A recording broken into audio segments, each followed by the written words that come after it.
Hello, I'm Susie Smith from the ABC's True Crime Unit. Tonight, a major breakthrough as we continue our investigation into the mysterious death of Gomeroi teenager Mark Haines. When Mark's body was found on train tracks near Tamworth 30 years ago, police put it down to misadventure, a theory his family never accepted. Now, after a 5-year investigation, journalist Alan Clark has unearthed compelling new evidence and a key suspect. But first, a recap. I never saw Mark have an enemy. His personality was so gregarious. He was virtually like my own son. I felt that I was responsible for him and what happened to him.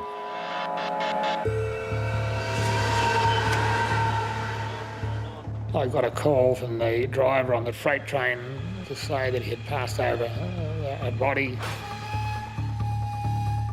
There wasn't enough evidence at the scene to show that he had been struck by a train. There just wasn't enough blood. We went straight out to the site and just tried to work out what had happened. I feel that he was put there by someone to try and make it look like he had committed suicide. It was foul play, and it was a cover-up. The train crew pointed out to the police that there was a car crash nearby. This vehicle was not secured. The boot, we prized it open and took the tyre and the mat out that looked like they had blood stained on. The police told the family that Mark may have stolen the car. And drove it out here, crashed it. And he turned around and lied down, you know, in the middle of the track. No.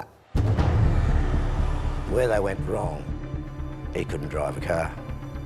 The police, they more or less said, just go out and do your own investigation, just see what you can find out. And then this name, Eddie Davis, comes up and all hell breaks loose.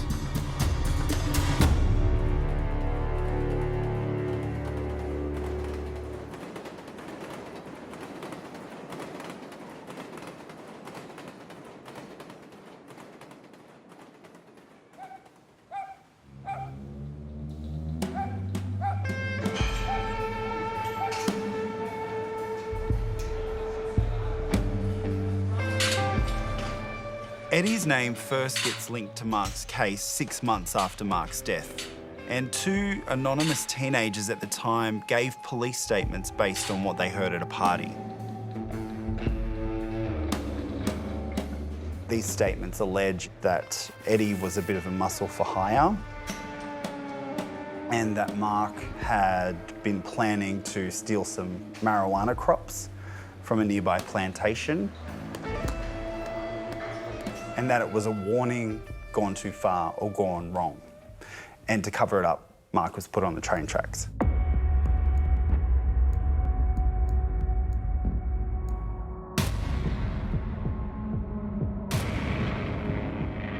Eddie Davis was a young, up-and-coming boxer. I knew that he was a Golden Gloves. He'd had some great success. I think he was one of those sort of characters around town that you just didn't mess with because of his boxing skills. People associate boxers with violence. So they think that somehow that makes you a standover merchant. But I think if you have a look at most boxers, they're extremely soft-hearted. Were you a standover merchant back then? Never. Not then, not now. We didn't know who he was from a bar of soap. He walked past a pub. One of the friends said, that fella there's named Eddie Davis. I said, who, what fella? His name just kept coming up and coming up all the time. I was walking home and a guy pulled up and asked me if I wanted to lift home. I said, yeah, sweet.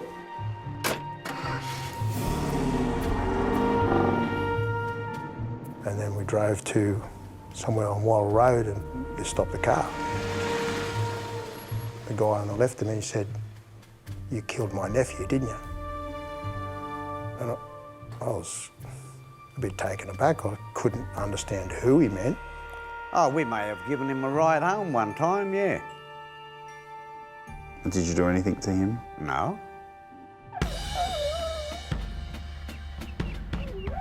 I thought he'd mistaken me for somebody else. I said, who? What? Mark Haines, you killed him, didn't you? That's when I sort of realised these guys weren't having some macabre joke. They were serious. As the driver was getting out of the car, I saw he had a baseball bat. I may have asked him, did he have anything to do with Mark's death and that, or have any knowledge of it? But without even answering, he bolted. So no one touched him? No one touched him. Threatened him? Threatened him, no. What happened in the back of the car is disputed by both parties.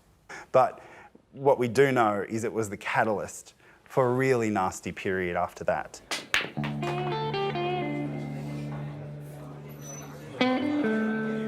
The next thing that happens is that Duck encounters a relative of Eddie's in the pub.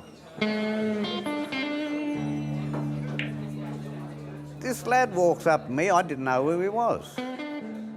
He said, I hear you've been asking questions about Eddie, saying that he was possibly responsible for your nephew's death or murder. I can just feel this whack, whack. And next minute I'm going back, I still got the beer in my bloody hand, you know, and I'm back against the table or whatever, I never hit the floor or anything, and I pick myself up, put the beer down, I could feel my jaw separating there and there. I think the notion that Mark was taught a lesson for stealing drugs or owing money was fanciful beyond belief. I was absolutely mortified at being blamed for his death, for anyone's death. Eddie, did you kill Mark Haines? I didn't kill Mark Haines. I didn't do him any harm. I didn't know him. I had never, to my knowledge, ever even clapped eyes on him.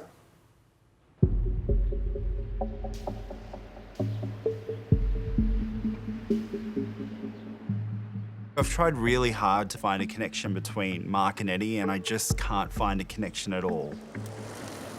But what's really clear is that Eddie was the victim of spurious gossip by two teenagers who went to the police. I think I have to forgive Mark's family. I want them to be at peace. The police, I think they thought it was just a tragic accident where Mark was that intoxicated that he felt the need to lay down and have a sleep on the tracks. Had they investigated more thoroughly, I think a lot of grief could have been saved for the family. I know for certain that a lot of grief could have been saved for me.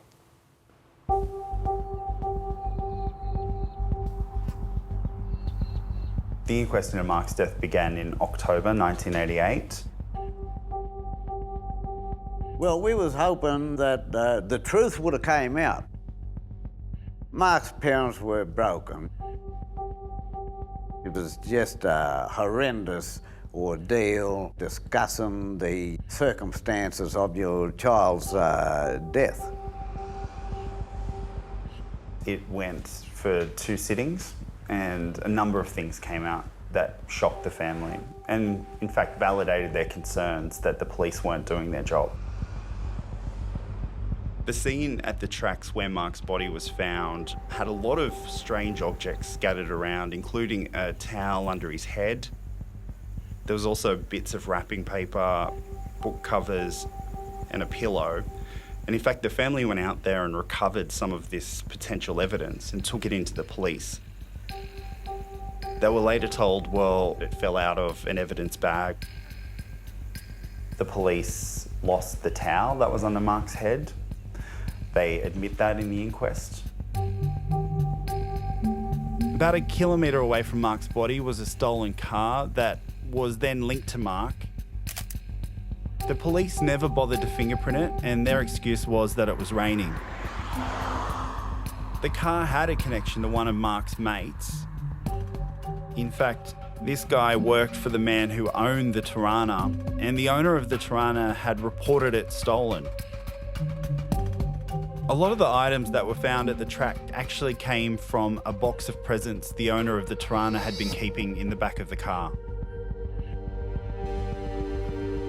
Although it had been raining that night that Mark died and there was mud everywhere, there was actually no mud on Mark. It was quite damp and the bottom of his shoes had no mud whatsoever. I just thought, well, if he's walked here, and he certainly should have had mud on him. I think I did say in the coroner's court that I still did maintain that the train did not contribute to his death.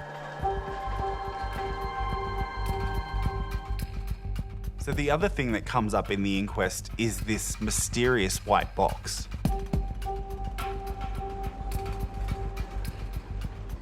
Around an hour, 50 minutes before Mark was found on the tracks, a train was coming into Tamworth with a crew and they spotted a large white box. They hit the box and they kept going. That same crew were coming back out of Tamworth later and the white box was gone, and in place of the white box was Mark's body. And the driver distinctly remembers that.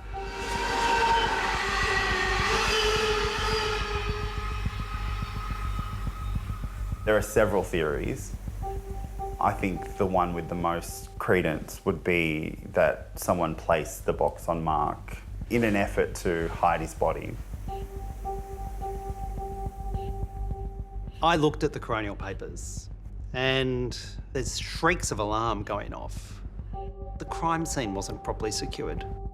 The family had to come back and collect evidence from the crime scene that the police had left there. And then the police tell a cock and bull story about it in the coroner's court, about how all the evidence must have fallen out of exhibit bags. I mean, just was really mar and par kettle stuff, that. I wouldn't call it an inquest. It never come across the answers we wanted. The coroner returns an open finding, and afterwards the case is pretty much locked away in a drawer and nothing happens. I am convinced, as I've always maintained, that the boy has been murdered.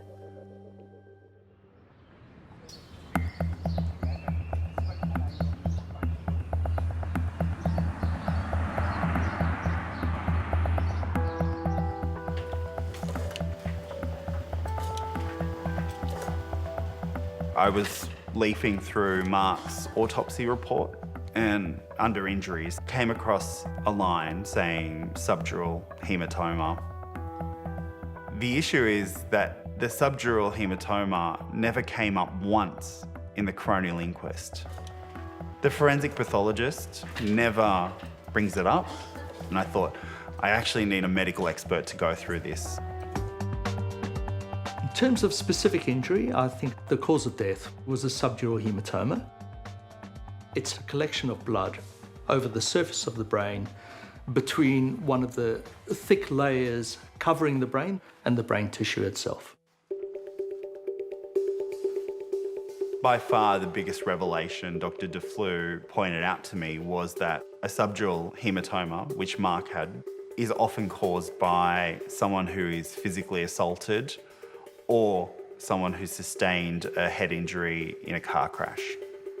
You do not develop an injury like that within seconds and die within seconds. So I have no doubt that he survived for a period of time. Which says to me that Mark had sustained the head injury a few hours before being found on those tracks. There's like a light bulb moment where you say, well, has he hit his head and have they put him on the tracks? Now, we know that he bled a lot because his organs were pale. You would absolutely expect there to be a lot of blood at the scene if all the injuries happened at the train track. And even if there's been rain, it will still be there. And it simply wasn't there. The obvious answer in this is that the bleeding occurred elsewhere. The police also have a theory that after the car rolled, Mark was able to walk 1.5 kilometres away from where he eventually laid down and put himself on the tracks. It's one of those injuries where there's infrequently a regaining of consciousness. In terms of walking 1.5 kilometres with a head injury like that, I really don't think that's the case. A much more obvious scenario is that he didn't walk, in which case he must have arrived there in some other way, potentially been taken there.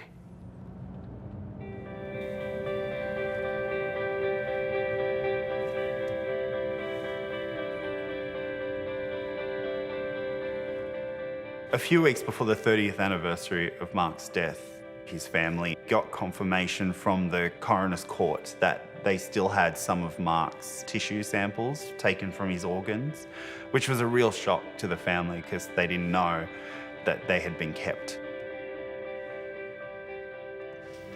We're here now to commit Mark's body parts to be returned to his ancestral lands, to where his body here is laying.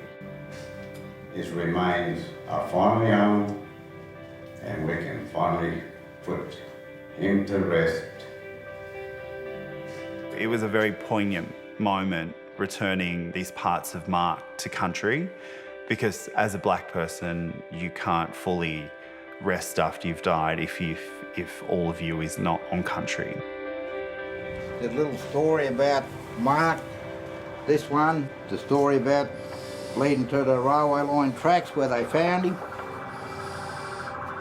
This one here, the spirits of his mother and father and Mark. So he went back to the country. For the family, things felt like a real turning point at that moment.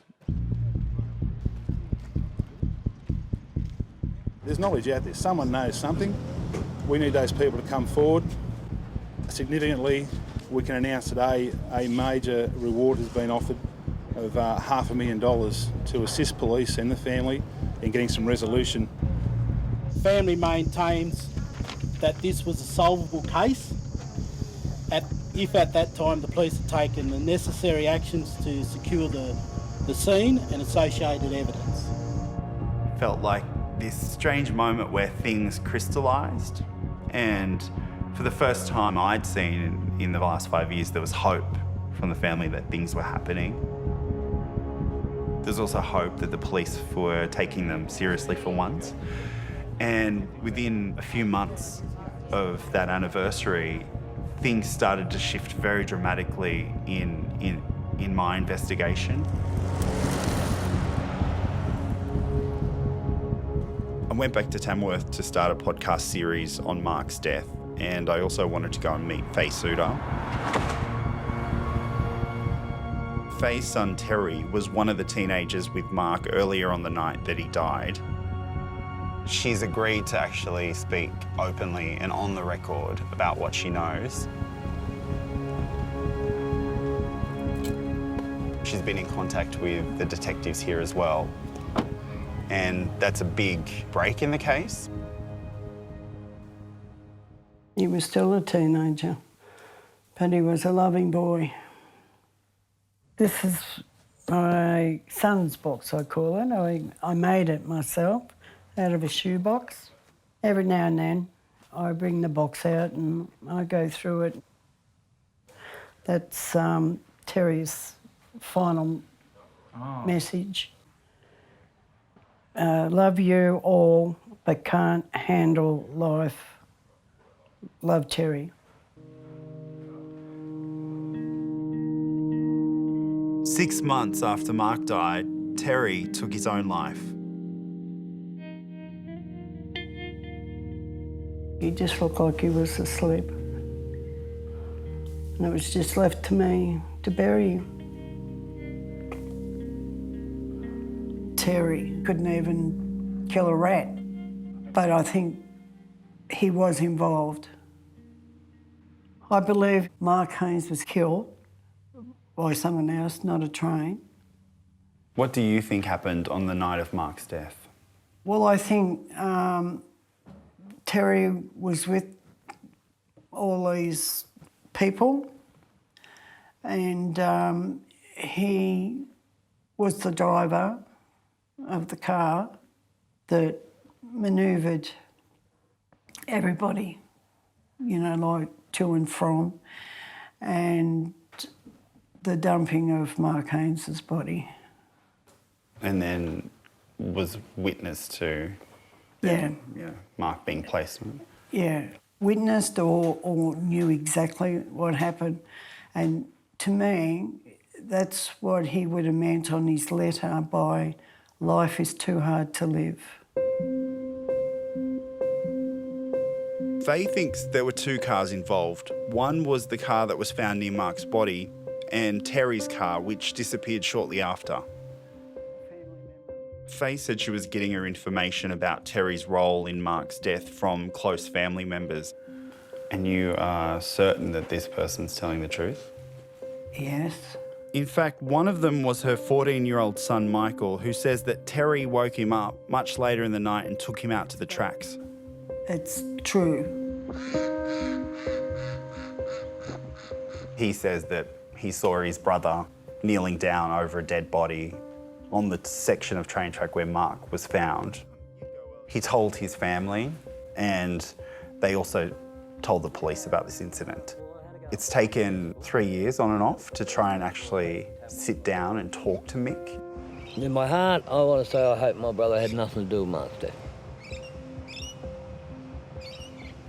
Part of me that says, well, if he had something to do with it, as harsh as that is, it gives some sort of reason, you know. Just remember seeing a boy lying on the tracks. I thought, and I still thought to this day, that Terry had put his jacket under his head as comfort. And then I met up with Mark's best friend, Jason, who dropped a bombshell. He said that one of Mark's mates had confessed to being there when Mark died. A girl came around to my house. I remember her being, I guess, highly concerned, not distressed, but highly concerned. And she said, look, I've had to come around and see you guys. I've just told me something and it's really concerned me and I need to tell you.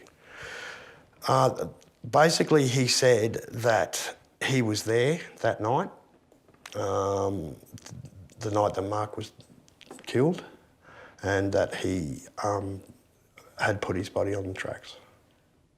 Put Mark's body on the train tracks? Yeah, and put a box over him. That concerned you so much you called Crime Stoppers? It did, yeah, it did. Like, for somebody to say something like that, especially, you know, we were friends and we'd been close friends and we'd had conversations, lots of conversations. We'd mourned him together, you know.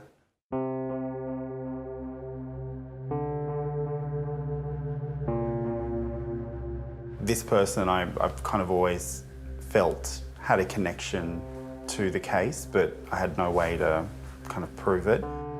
And he was a mate of Mark's. He kicked around with Jason, and Jason's just as shocked as anyone just hearing that. We wanted to confirm what Jason had heard, so my colleague Susie Smith tracked down the person who'd heard the confession. The person was a bit worried to give an interview, so I'm just eager to I'm eager to find out what Susie was discussing with this girl. Hey. She said that he got drunk one night and burst into tears and basically described to her that he'd been there that night. He was with those guys. There'd been a terrible accident and they'd killed Mark.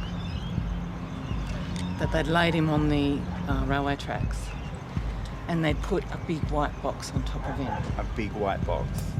So if it was an accident, I mean, did she think that it was just an accident or was it connected to some drug trade? Well, she seems to think there was a car accident. The picture that's emerging now is that, yes, there was a car crash and that there were probably 2 cars out there. I think there was a bunch of kids and they were joyriding. We know it was wet and we know there was a car crash. And I think Mark was seriously injured or maybe even killed. And then the kids panic and they put him on the tracks to make it look like a train hit him. And for 30 years, it's been kept a secret. I've collected a long list of suspects who were potentially in that stolen Tirana or a second car that also was out there. You speak with people and they say, well, a lot of them turned to drugs or killed themselves because they couldn't deal with the fact that they were involved with Mark's death. So if we go back to the night... Yeah, I mean, from the beginning, I always try to figure out what happened on that corner, Edward and Wilbertree Street, where Mark was last seen. I've always thought that car that screeched up the road, that witness heard, stopped, and either Mark willingly got in that car or whether he's pulled in the car. But somehow he got in a car on that corner and then went off into the night. If you think about how old they were, 17, 18, some of them were 16, like that's young. And if it was just an accident, if the drug dealers weren't involved, why didn't they go to the police? What, because they stole a car? Well, imagine you steal a car, you kill, you know, one of your friends. Not only that, someone from a very big Aboriginal family. I think the retribution, the fear of retribution would have been a factor as well. They'd be frightened? I think they'd be terrified.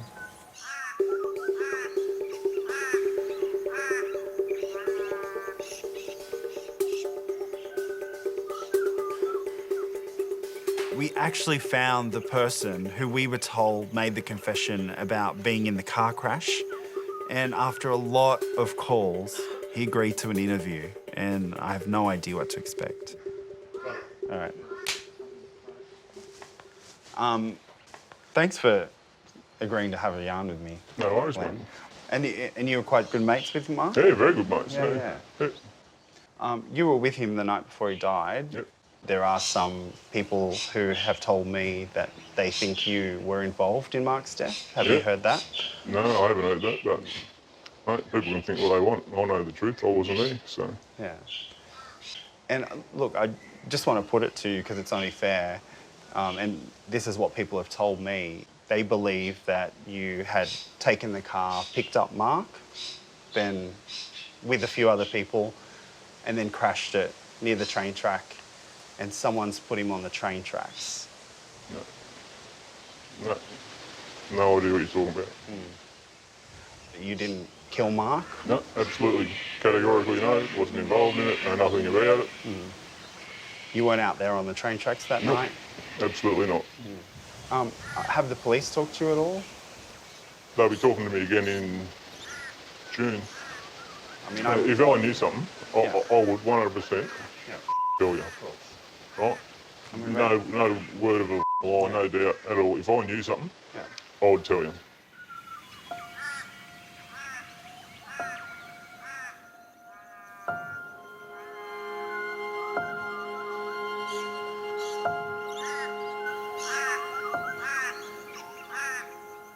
Well, Duck, look, I wanted just to have a yarn with you before we left, just because I want to give you an update at where I'm at. Yep. So a lot has happened since the last time I saw you.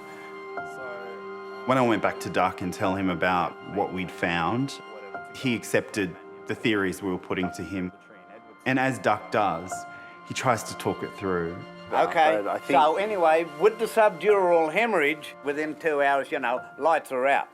So, hang on, what are we going to do now? It's panic time. He's not going to wake up. He's getting worse. He's dying. We're going to make it look like an accident. How are we going to do that? He said to me, though, I can't rule out anyone until someone's locked up for this. There's only one bit of this jigsaw puzzle that's missing.